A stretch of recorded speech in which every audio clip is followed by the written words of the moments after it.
As we've seen, it's been happening in Michigan and Kentucky and all across the country. What do we know about polling data on this? Well, so far, large majorities of Americans continue to see COVID-19 as a threat. A new Axios-Ipsos poll shows 72% of Americans think resuming their pre-coronavirus lives poses either a moderate or a high risk if they did it right now. And a Gallup poll released earlier this month showed overall more Americans fear getting COVID-19 than experiencing severe financial hardship. The margin there was 57% versus 48%. All right, Eric Berquist in downtown Raleigh tonight. Thank you, sir. And again, Congressman Dan Bishop will be joining us here in just a second. But meanwhile, Governor Roy Cooper says he will make an announcement this week concerning these stay-at-home orders and public schools. The current order expires next Wednesday, April 29th, and schools are closed through May 15th. The governor also responded to the protests to reopen the state. He says he will have more specifics about easing restrictions sometime later this week. I also know how frustrated and anxious people are about wanting to get back to school and wanting to get back to work. And at the same time, I know how anxious families are to make sure that they are safe from this highly contagious virus that can take lives. One member of North Carolina's congressional delegation at that reopened NC protest today. Joining us for more is Congressman Dan Bishop, a Republican of the 9th District. Congressman, good to see you, sir.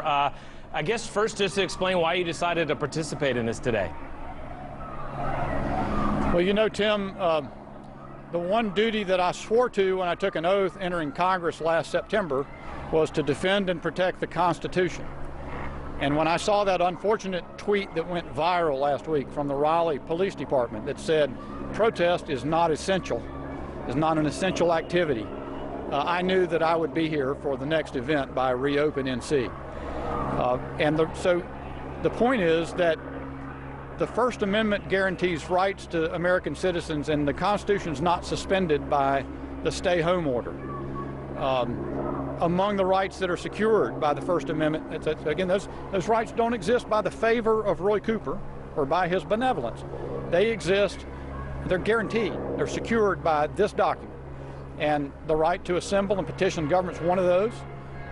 The right to religious liberty is one of those. So in Kansas, a federal judge just entered a TRO against part of the governor's program out there, saying that it was arbitrary to shut down all religious services regardless of social distancing practices.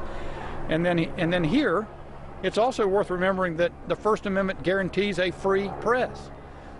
And in the case of this order that we have from the governor that now is under indefinite extension without any articulated plan or set of criteria to end it, and the data on which the governor is basing his decisions is not disclosed in a fulsome way.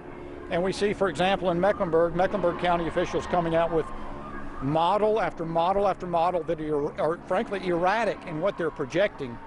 They're playing it by ear, and you cannot deprive people of the rights I'm describing. And one other right, the Fifth Amendment Due Process Clause guarantees people the right to work. So North Carolina needs to be reopened. I'm here to honor the effort and the demonstration of these people who are the majority of North Carolinians, who are reminding the governor what their rights are. And to that end, I'm going to take this copy of the Constitution, which I've personalized for the governor, and I'm going to walk it over to that officer right when we're done talking here. Because Roy Cooper needs to be reminded of what people's rights are. So do you not buy what Dr. Fauci and the others are saying about this virus? I mean, because some people will say you are endangering other people by attending this, and obviously not all social distancing guidelines are being followed down there today. Well, they'd be followed. Actually, they're being followed pretty well. People have on masks. I've got my mask down because I'm distant from your cameraman and others, and it's perfectly safe. Actually, these folks who are protesting would be able to be more compliant with social distancing if they weren't trapped at the light every time. If the officers, because this road is absolutely empty in front of the governor's mansion, they could allow them to proceed on a regular pace without having to stop and congregate. But those rights are important, and they're so important that some risk is associated with them, and it's worth taking. But I encourage everybody to exercise their rights responsibly. That's why I'm wearing a mask.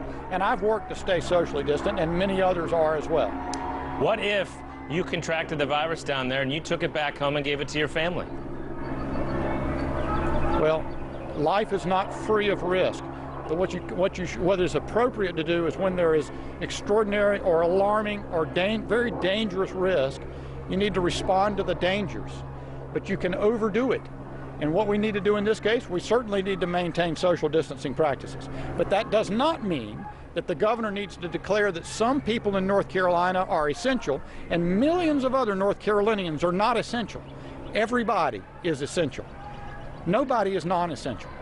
And they all can work, and they can make provisions in the context of their work to socially distance and to exercise precautions against the spread of the illness.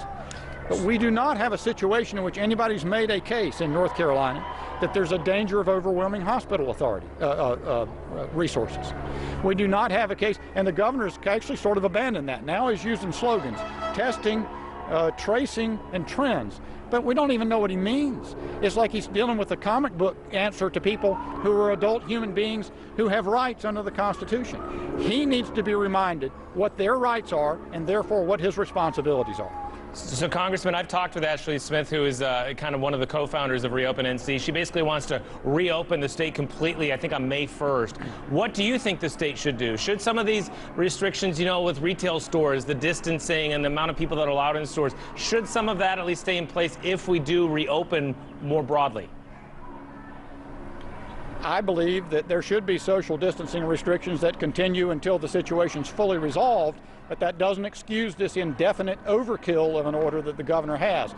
The governor, that's what I've said before, we need two things. We need complete disclosure and transparency, and the second thing is we need a real plan.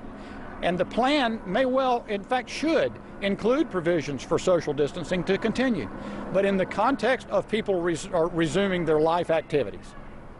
So, part of the issue with the folks on the other side of this from you is that they can't help other people. In other words, you can have personal liberty and protect yourself, but you can't help other people that may not practice that, which is why we need these measures in place. What do you say to those folks?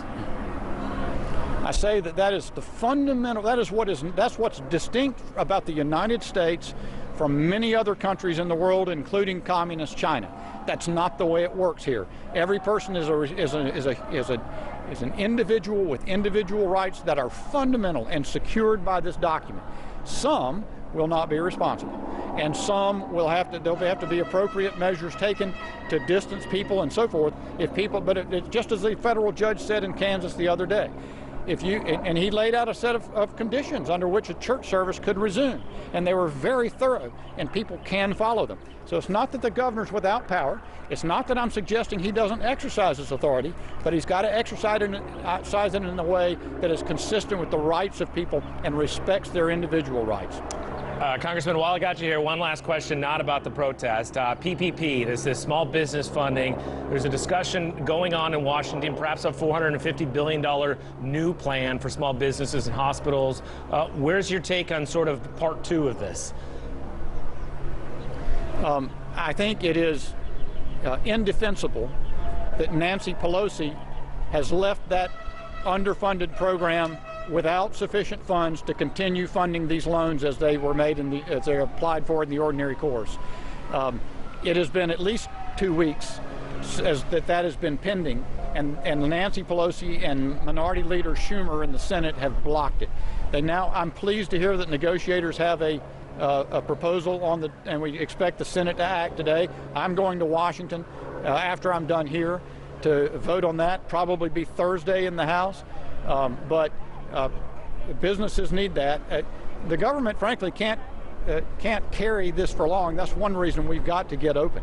But people need this help, and those who've applied for it should get it. So I'm going to be voting enthusiastically for the supplementation of the Paycheck Protection Program. All right, Congressman, really appreciate your time. Thank you, sir. Stay safe, and I'll talk to you again soon.